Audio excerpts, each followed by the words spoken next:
دوستو ابھی حال ہی میں مفتی ریحان منظری صاحب کی ایک ویڈیو بہت تیزی سے وائرل ہوئی تھی، جس میں اسٹیج پر ایک نقیب سے ان کی لڑائی ہو گئی تھی، جھگڑا ہو گیا تھا۔ دوستو کیا تھی پوری حقیقت، آج آپ کے لیے ویڈیو لے کر کے آیا ہوں۔ ویڈیو تھوڑی سی بڑی ہے مگر اس ویڈیو کو آپ پورا دیکھیں گے تو آپ کو معلوم ہو جائے گا۔ آئیے آپ سے زیادہ باتیں نہ کرتے ہوئے اس ویڈیو کو شروع کرتے ہیں۔ حضرت علامہ مفتی سید ریحان میاں صاحب قبلہ ہمارے ساتھ تشریف فرما ہے۔ ماشاءاللہ آپ ایک مشہور و معروف عالم دین ہیں، ماشاءاللہ آپ پورے ہندوستان میں آپ کی شخصیت کو جانا جاتا ہے۔ آئیے حضرت سے ہم کچھ سوالات کرتے ہیں۔ حضرت السلام علیکم ورحمۃ اللہ وبرکاتہ۔ السلام ورحمۃ اللہ تعالی وبرکاتہ۔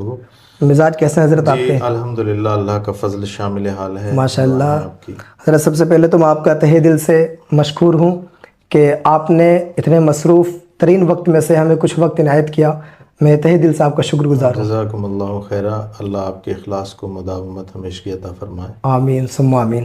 حضرت اگر آپ کی اجازت ہو تو بلا تاخیر و تمہید کے سوالات و جوابات کا سلسلہ شروع کیا جائے۔ جی جی، خیر مقدم۔ اچھا حضرت، سب سے پہلے ہمیں بتائیے کہ ابھی پیچھے کچھ دنوں پہلے ایک جلسہ ہوا تھا، اس کی ویڈیو کافی وائرل ہو رہی ہے، بہت زیادہ وائرل ہو رہی ہے، اور اس میں آپ بھی نظر آ رہے ہیں ویڈیو کے اندر۔ تو وہ جلسہ کہاں کا ہے اور کب کا ہے، کب ہوا تھا؟ پہلے اس جلسے کے بارے میں آپ کچھ بتائیں، پھر انشاءاللہ آگے آپ سے کچھ سوالات کریں گے۔ بسم اللہ الرحمن الرحیم، والصلاة والسلام علی سید المرسلین، اما بعد۔ یہ 2024 19 سپٹمبر کا ایک پروگرام تھا، مراد آباد کے پاس ایک جگہ ہے بڑھن پور، اچھا۔ وہاں ایک ہمارے مخلص ہیں، ان کے ذریعے یہ تاریخ کا تعین ہوا تھا، تو ہم لوگ وہاں گئے تھے۔ اتفاق ایسا ہوا کہ ہم عام طور پر جس جلسے میں جاتے ہیں جی تو وہاں کی جو فہرست ہوتی ہے وہ ہمیں معلوم ہوتی ہے۔ سوء اتفاق یہ ہوا کہ وہ جو جلسہ تھا اس کی فہرست ہمارے پاس نہیں تھی۔ خیر ہم وہاں پر پہنچے اور اسٹیج پر جو چیزیں ہوئیں وہ آپ کے سامنے ہیں اور سوشل میڈیا پر بہت تیزی کے ساتھ وائرل ہو رہی ہیں۔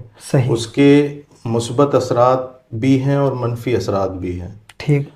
تو پہلے تو میں آپ کو یہ بتا دوں کہ اس میں اصل میں ہوا کیا تھا، اس حقیقت کیا ہے اس جلسے کی۔ جی اس جلسے میں جس طرح سے بعد میں جاتا ہوں، میں آخر میں پہنچا تھا، وہاں پر ایک پیر صاحب پہلے سے موجود تھے، اچھا، اور ان کے ساتھ کوئی آئے ہوئے تھے، ان کا نام میرے ذہن میں نہیں تھا، وہ بھی تھے۔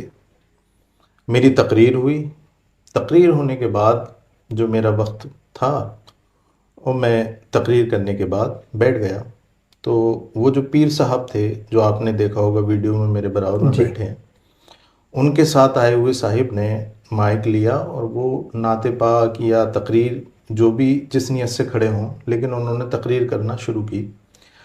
تو اس جلسے کے جو روح رواں تھے ان کو میں نے اپنے پاس بلایا، اچھا، اور آپ دیکھیں گے ویڈیو میں وہ میرے پاس ہیں۔ میں نے انہیں بلایا تو ان سے کہا تھا کہ یہ جو کھڑے ہوئے ہیں صاحب، ایک تو یہ کہ باشرہ نہیں ہے، ان کی داڑھی نہیں ہے، ٹھیک، دوسرا یہ کہ وہ ایک انگوٹھی اور ایک چھلا دونوں پہنے ہوئے تھے۔ اچھا، تو میں نے ان سے کہا تھا کہ حضرت یہ دیکھیے خلاف شرع منبر رسول پر کام ہو رہا ہے اور ایسے شخص کو تقریر کرنے کی اجازت نہیں ہے۔ اچھا، یہ آپ نے کہا ان سے؟ جی جی۔ تو اب یا تو مجھے یہاں سے اٹھنے کی اجازت دے دیں آپ کہ میں اٹھ کے چلا جاؤں، اچھا، اور اگر میں یہاں بیٹھوں گا تو پھر یا تو آپ کو بولنا ہے یا مجھے بتانا پڑے گا مسئلہ، اصلاح تو پھر کرنی پڑے گی۔ اصلاح کرنی پڑے گی۔ تو میں نے پھر ان ناظم صاحب کہیے یا خطیب صاحب کہیے، ان سے میں نے کہا تھا کہ آپ کو شرعی نقطۂ نظر سے تقریر کرنے کی اجازت نہیں، اس لیے کہ داڑھی کا کٹوانا فسق علی الاعلان ہے، صحیح، اور فاسق مولن کو تقریر کی اجازت نہیں ہے۔ دوسرا یہ کہ آپ انگوٹھی کے علاوہ چھلا بھی پہن رہے ہیں، جبکہ شریعت مصطفیٰ میں مرد کے لیے ایک ہی انگوٹھی پہننے کی اجازت ہے۔ تو اس پر جو ہے وہ بجائے اس کے کہ میں نے رسول پاک صلی اللہ علیہ وسلم کی شریعت کی بات کہی، انہیں خاموش ہو جانا چاہیے، غلطی کو تسلیم کرنا چاہیے۔ تو اس پر بحث و مباحثہ شروع ہو گیا۔ تو میں نے مناسب یہ سمجھا کہ کہیں ایسا نہ ہو خدا نخواستہ اور زیادہ جلسے کا ماحول خراب ہو. میں نے کہا ٹھیک ہے، میرا کام مسئلہ بتانا تھا، یہ مسئلہ کہ اعلیٰ حضرت کے خلاف ہے، اگر ایسا ہوگا تو میں یہاں اسٹیج شیئر نہیں کروں گا. میں اٹھ کر کے وہاں سے چلا آیا. جی، یہ اس طرح کی باتیں آ رہی ہیں کہ سید ریحان میاں جو ہے وہاں سے، کچھ لوگ تو کہہ رہے ہیں کہ بھاگ گئے، کچھ لوگ کہہ رہے ہیں کہ ہم وہاں سے اٹھ کے چلے آئے. تو یہ جو لفظ بھاگنا، یہ کس حد تک ٹھیک ہے کہ آپ وہاں سے بھاگے یا پھر اٹھ کر کے چلے آئے؟ تو حقیقت اس کی یہ تھی، ایسا کچھ ہے نہیں کہ وہاں سے صاحب اسٹیج چھوڑ کر کے بھاگے ہوں لوگ جس طرح سے بدنام کر رہے ہیں. نہیں، بھاگنے کا تو کوئی سوال ہی نہیں ہے. اٹھ کے آنا کا یہ مطلب تھا کہ اگر کوئی بحیثیت عالم ممبر رسول پر آتا ہے جی تو کم سے کم اسے مبادیات علم تو آنے چاہیے. بالکل. جو عالم ہونے کی حیثیت سے مثلاً ایک داڑھی کا ہونا، اور پھر یہ ہے کہ یہ مسئلہ تو کم سے کم پتہ ہونا چاہیے. ہمارے یہاں جب بچے اعدادیہ اولیٰ پڑھنے کے لیے آتے ہیں تو ان کو یہ مسئلہ پتہ ہوتا ہے کہ بھئی چاندی کی ایک انگوٹھی جو حدیث پاک میں ایک مسقال سے کم جو 4 ماشے تقریباً ہوتی ہے، جی، تو وہ پہننے کی اجازت، اس سے زائد مرد کے لیے اجازت نہیں ہے. نہیں. نبی پاک صلی اللہ تعالیٰ علیہ وسلم کی حدیث بھی موجود ہے، بلکہ میرے ذہن میں ایک حدیث پاک آتی ہے، حضرت نعمان بن بشیر رضی اللہ تعالیٰ عنہ سرکار کی بارگاہ میں سونے کی انگوٹھی پہن کر کے آئے اور سامنے بیٹھ گئے. تو سرکار دو عالم صلی اللہ تعالیٰ علیہ وسلم نے ارشاد فرمایا کہ اے نعمان بن بشیر، مالی ارا علیہ کا حلیت الجنہ قبل دخولہا او کما قال علیہ السلام. سرکار نے ارشاد فرمایا اے نعمان بن بشیر، یہ کیا ہے کہ میں تمہیں جنت کا زیور جنت میں جانے سے پہلے پہنا ہوا دیکھ رہا ہوں. مقصد یہ تھا کہ اس کی اجازت نہیں ہے. تو حضرت نعمان بن بشیر نے اس کی سونے کی انگوٹھی اتاری اور پھینک دی. پھر کچھ وقفے کے بعد یا دوسرے دن وہ پھر سرکار کی بارگاہ میں حاضر ہوئے اور انہوں نے لوہے کی انگوٹھی پہنی ہوئی تھی. تو سرکار کی نظر پڑی تو سرکار نے پھر ارشاد فرمایا اے نعمان بن بشیر، مالی ارا علیہ کا حلیت اہل النار، کہ اے نعمان بن بشیر، یہ کیا ہے کہ میں تمہیں دیکھ رہا ہوں کہ تم جہنمیوں کا زیور پہنے ہوئے ہو. اللہ. حضرت نعمان بن بشیر نے اس کو پھر دوبارہ نکالا اور پھینک دیا. تیسری مرتبہ کچھ وقفے کے بعد یا دوسرے دن کو سرکار کی بارگاہ میں ایک پتھر کی انگوٹھی یا کہیے کہ پکی ہوئی مٹی کی انگوٹھی وہ پہن کر کے آ گئے اور سرکار کی بارگاہ میں بیٹھے. پھر سرکار کی نظر پڑی تو آپ نے پھر فرمایا کہ اے نعمان بن بشیر، مالی اجد من کا ریح الاسنام، کہ اے نعمان بن بشیر، میں کیا دیکھتا ہوں کہ تمہارے اندر سے بتوں کی بو آ رہی ہے. اللہ. اچھا. حضرت نعمان بن بشیر نے وہ انگوٹھی بھی نکالی اور پھینک دی اور عرض کی یا رسول اللہ، آپ ہدایت فرمائیں اور یہ بتا دیں، مجھے رہنمائی فرمائیں کہ میں کون سی انگوٹھی پہنوں. تو سرکار دو عالم صلی اللہ تعالیٰ علیہ وسلم نے جو فرمایا جی، وہی اس حدیث کو سنانے کا مقصد ہے میرا. سرکار نے ارشاد فرمایا اتخذہ من ورق لا تبلغ بہ مثقالا. سرکار نے ارشاد فرمایا چاندی کی انگوٹھی لو اور اس کا وزن 1 مثقال تک نہ پہنچے، فتختم بہ فی یمینک، اور اس کو تم اپنی سیدھے ہاتھ میں پہن لو. یہ حدیث پاک ہے جو حضرت نعمان بن بشیر کے تعلق سے ہے.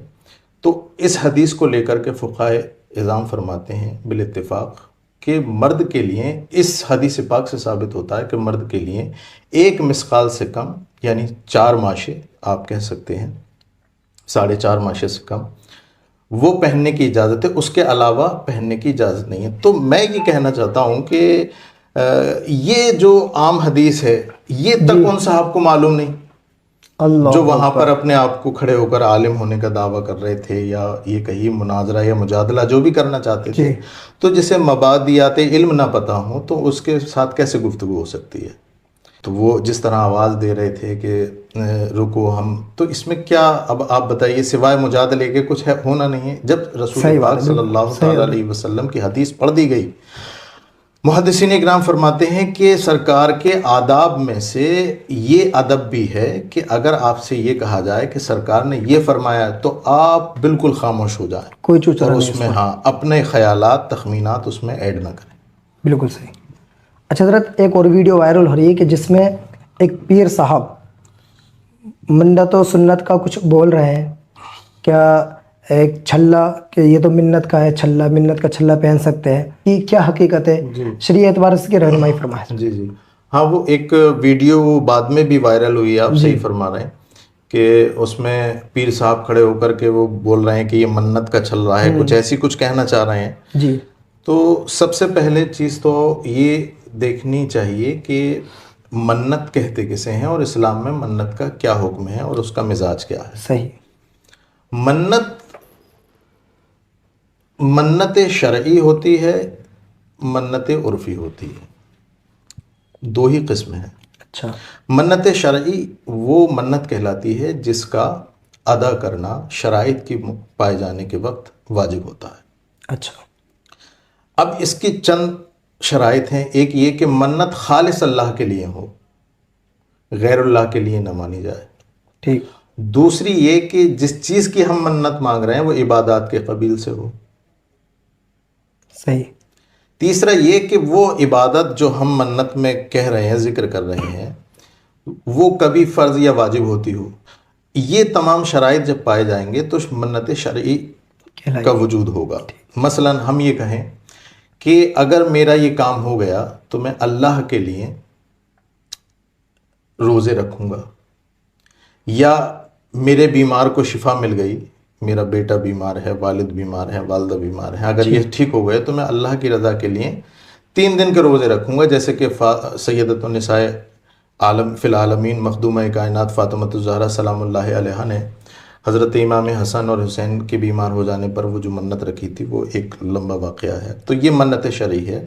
تو اس میں یا تو یہ کہ یہ کہے کہ میں حج کروں گا، یا یہ کہے اگر میرا کام ہو جائے کہ میں روزہ رکھوں گا، صدقہ کروں گا، نماز پڑھوں گا، تو یہ منت شرعی کہلائے گی۔ اچھا، اس میں فقہاء اکرام فرماتے ہیں کہ اگر اس میں معاذ اللہ معصیت کا اگر تصور ہے تو پھر اگر آپ کی منت پوری ہو جائے اس کے باوجود بھی آپ کو وہ کرنے کی اجازت نہیں ہے۔ مثلا اگر کوئی یہ کہے کہ معاذ اللہ، صد بار معاذ اللہ، کہ اگر میرا یہ کام ہو جائے تو میں کڑا پہنوں گا، اللہ اکبر، اگر میرا یہ کام ہو جائے تو میں 4-5 انگوٹھیاں پہن لوں گا، چھلے پہن لوں گا، تو یہ جو ہے یہ معصیت کے قبیل سے ہے۔ فقہ بلکہ حدیث پاک ہے لا نظر فی معصیت اللہ، کہ معصیت الہی میں کوئی منت نہیں ہے۔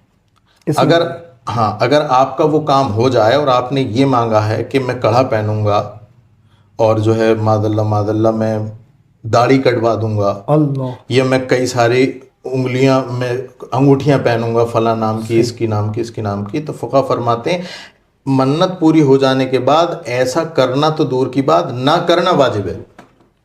صحیح، نہ کرنا واجب ہے، کیونکہ یہ معصیت اللہ ہے، اور سرکار کی حدیث ہے لا نظر فی معصیت اللہ، کہ معصیت الہی میں کوئی منت نہیں ہے۔ ہاں، تو وہ جو کہہ رہے تھے تو وہ چھلے کو کہہ رہے تھے۔ اچھا، منت عرفی کیا ہوتی ہے؟ منت عرفی تو یہی ہے کہ جیسے ہم عام حضرات میں یہ ہوتا ہے کہ بھئی میرا یہ کام ہو جائے تو میں سرکار غریب نواز کی بارگاہ میں جا کر کے اتنا کھانا بناؤں گا، دیگے بناؤں گا، حضور مدار پاک رحمۃ اللہ علیہ کی بارگاہ میں جا کر کے یہ جو ہے میں اتنے لوگوں کو، فقراء کو تقسیم کروں گا۔ تو یہ منت عرفی ہے۔ اگر آپ کا کام پورا ہو جائے تو آپ کو ایسا نہیں کہ سرکار غریب نواز کی بارگاہ میں جا کر کے پتیلا بنانا آپ کے اوپر واجب ہو گیا، حضور مدار پاک کے یہاں پر جا کر کے بنانا جو ہے وہ واجب ہو گیا۔ یہ منت عرفی کہلاتی ہے، اس کا پورا کرنا واجب نہیں ہے۔ منت شرعی کا پورا کرنا واجب ہے، جبکہ معصیت اللہ نہ ہو۔ اس ویڈیو میں ایک چیز اور دیکھی گئی حضرت، کہ وہ جو پیر صاحب تھے وہ لاسٹ میں یہ کہہ رہے تھے کچھ اپنا بیان دیتے ہوئے کہ یہ جو ہے مداریت کو ختم کرنا چاہتے ہیں، اس طریقے کے ان کے الفاظ تھے۔ تو آپ ایک بحیثیت سنی عالم دین حضور مدار پاک کے بارے میں کیا کہتے ہیں، اور اعلیٰ حضرت رحمۃ اللہ تعالیٰ علیہ کی اس تعلق سے کیا تعلیمات ہیں حضرت؟ اس کے بارے میں فرمائیں تھوڑا۔ دیکھیے، حضور مدار پاک رضی اللہ تعالیٰ عنہ کا جو مقام اور مرتبہ ہے وہ کسی بھی سنی سے مخفی نہیں ہے، بلکہ وہ جو اولیاء کرام کو نہیں مانتے وہ حضور مدار پاک کی ولایت کا علی الاعلان اعلان کرتے ہیں۔ اور جہاں تک تعلیمات اعلیٰ حضرت کا معاملہ ہے تو میں اپنی ذمہ داری پر یہ جملہ بول رہا ہوں کہ حضور مدار پاک رحمۃ اللہ تعالیٰ علیہ کی وہ عظمت و شان ہے کہ 1000 اعلیٰ حضرت ان پر قربان، وہ عظمت و شان حضور مدار پاک رحمۃ اللہ تعالیٰ علیہ کی، تو ان سے بغض رکھنا یا ان سے حسد رکھنا یہ تعلیمات اعلیٰ حضرت کے خلاف ہے۔ بلکہ اعلیٰ حضرت امام عشق و محبت سیدی اعلیٰ حضرت رحمۃ اللہ تعالیٰ علیہ کا تو احسان ہے تمام خانقاہوں پر، چاہے وہ خانقاہ اشرفیہ ہو، خانقاہ برکاتیہ ہو، خانقاہ معظمیہ ہو، خانقاہ مداریہ ہو، یا کسی بھی سلسلے کی ہو، یہ امام عشق و محبت کا احسان ہے۔ ایک بات تو یہ ہے، دوسری یہ ہے کہ میں یہاں پر ایک چیز نوٹ ایڈ کرنا چاہوں گا اگر آپ کی اجازت ہو تو۔ بالکل بالکل۔ دیکھیے، کسی بھی سلسلے کا انسان ہو، چاہے وہ حضور مدار پاک کے سلسلے کا ہو، اشرفی ہو، برکاتی ہو، رضوی ہو، معظمی ہو، کوئی بھی سلسلے کا ہو، شریعت مصطفیٰ کی جب بات آئے گی تو آپ اسی کٹ گھرے میں کھڑے ہوگے جس کٹ گھرے میں رسول اللہ اصحاب کو کھڑا کیا کرتے تھے۔ صحیح۔ رسول پاک صلی اللہ علیہ وسلم کے اصحاب شریعت مصطفیٰ سے باہر نہیں، سرکار نے جو پیمانہ دیا ہے اسی پیمانے کے اندر اصحاب رہے، اہل بیت رہے۔ صحیح۔ تو بعد میں آنے والے چاہے کتنے ہی بڑے اپنے وقت کے قطب ہوں، محدث ہوں، مفتی ہوں، شریعت مصطفیٰ کے پیمانے سے باہر نہیں ہیں۔ اگر کوئی شریعت کے خلاف کوئی مسئلہ ہوگا تو اس کو بتایا جائے گا، نشاندہی کی جائے گی، اور اس کے علاوہ بھی اگر کوئی انسان پھر اپنے آپ کے نسب کی دہائی لگائے، کہ جیسے کہ اس ویڈیو میں پیر صاحب بعد میں نسب کی دہائی لگا رہے تھے، میں بھی تو الحمدللہ اللہ کے فضل و کرم سے سید ہوں، میں نے ایک بار بھی نہیں کہا کہ میں سید ہوں اور آپ کو بتا رہا ہوں۔ تو جہاں شریعت مصطفیٰ کی بات آتی ہے، نہ تو نسب نہ جاہ و حشمت، سب پیچھے رہ جاتے ہیں، شریعت مصطفیٰ کی بات پہلے ہوتی ہے۔ تو تعلیمات اعلیٰ حضرت ہمارے لیے یہی ہے جو میں نے آپ کے سامنے رکھی ہے۔ اچھا حضرت، اس ناظم کی کہ جو پیر صاحب کے ساتھ آئے ہیں تو ان کے کچھ اس طرح کے الفاظ ہیں، میں تو اپنی زبان سے نہیں کہنا چاہتا معذرت کے ساتھ، لیکن بس ان کی زبانی سے جو الفاظ نکلے ہوئے ہیں بس ان کو نقل کر رہا ہوں، کہ وہ کہہ رہے ہیں کہ یہ مفتی ریحان جو ہے وہ حادثاتی سید ہے معاذ اللہ، یہ کہہ رہے ہیں کہ یزیدی فکر، فرعون مزاج، اور جو ہے اس کے سینے میں مطلب سیدوں کی، سادات کرام کی جو ہے نفرت بھری ہوئی ہے، اس طرح کی مطلب بکواس کر رہے ہیں۔ تو میں تو اپنی زبان سے کہنا بھی مناسب نہیں سمجھ رہا تھا، لیکن ایک میں نے صرف نقل کی ان کے جملوں کی۔ تو حضرت اس بارے میں آپ کیا کہنا چاہیں گے؟ دیکھیے، یہ جو جملے ہیں جی، یہ ذاتیات کو ٹارگیٹ کرتے ہیں۔ صحیح لگ رہا انداز سے۔ انہوں نے ان جملوں کے ذریعے ذات کو ٹارگیٹ بنایا ہے، اور مولا کائنات علی شیر خدا مولا مرتضیٰ رضی اللہ تعالیٰ عنہ کا خون جن کی رگوں میں ہوتا ہے، وہ اس وقت تک بحث کرتے ہیں جب بات شریعت کی ہو، جب بات ذاتیات پر آتی ہے تو وہ باب بند کر دیتے ہیں۔ تو میں ان صاحب کے بارے میں کچھ نہیں کہوں گا، بس اتنا کہوں گا کہ رسول پاک صلی اللہ علیہ وسلم نے بدگمانی سے منع فرمایا اور ارشاد فرمایا ظن المومنین خیرا، مومنین کے بارے میں اچھا گمان رکھیں، اللہ رب العزت انہیں ہدایت عطا فرمائے۔ اچھا حضرت، یہ جو ہماری پلیٹ فارم ہے اس پر جو ہم علماء کرام سے سوالات کرتے ہیں تو ہمارا مقصد یہ ہے کہ جو فکر اعلیٰ حضرت ہے اور جو علماء کرام کی جو سوچ ہے تو وہ لوگوں تک پہنچائی جا سکے، اس ویڈیو کے ذریعے وہ اپنی بات کھل کر کے یہاں پر رکھ سکیں، اور جو ایک عام مسائل ہوتے ہیں اس پر بھی مفتیان کرام کو بٹھا کر کے اس پر بھی بات کی جاتی ہے، تاکہ جو ہمارے نوجوان لڑکے اس سے چینل سے جڑے ہوئے ہیں ان تک دین کی بھی نالج پہنچتی رہے اور علماء کرام کی فکر بھی ان تک پہنچتی رہے۔ تو حضرت اس بارے میں آپ کیا کہیں گے؟ اس چینل کے تعلق سے آپ کیا کہنا چاہیں گے؟ کیسا لگا آپ کو یہاں پر آنے کے بعد؟ ماشاءاللہ بہت عمدہ پلیٹ فارم ہے، اور میں یہ جملہ بول رہا ہوں کہ ایسے ماحول میں کہ جہاں پر دینی درسگاہیں بہت کم ہوتی جا رہی ہیں، جی، اور جو جلسے جلوس میں جو تقریر علماء کی ہوتی ہیں اس میں بھی بہت، ایک تو یہ ہے کہ سنجیدہ مزاجی کی جو فکر ہے وہ کم ہوتی چلی جا رہی ہے، اور شستہ اور لہجے میں اور شگفتہ انداز میں بات کرنے کا جو مزاج ہے بشمولیت میرے، وہ تقریباً فنا ہوتا جا رہا ہے۔ آپ نے یہ جو پلیٹ فارم بنایا ہے اور اس کو تیار کیا ہے، تو اس میں ایک سب سے بہتر جو چیز ہے وہ یہ ہے کہ ایک موضوع پر شستہ اور شگفتہ انداز میں بات ہو سکتی ہے، اور جو رسانیت سے سمجھنے والے لوگ ہیں اور جو جلسوں میں جو باتیں نہیں سمجھ پا رہے ہیں وہ آپ کے پلیٹ فارم کے ذریعے وہ الحمدللہ سمجھیں گے، اور یہ بہت بڑا سنیت کا کام ماشاءاللہ آپ کر رہے ہیں۔ اللہ رب العزت آپ کو ترقیاں عطا فرمائے، اور آپ کے اس کام کو حاسدین کے حسد سے محفوظ فرمائے، طعنین کے طعن سے محفوظ فرمائے، اور آپ کو دین دوگنی رات چوگنی ترقیاں عطا فرمائے۔ اللہ رب العزت آپ کو سلامت رکھے، شاد رکھے، آباد رکھے۔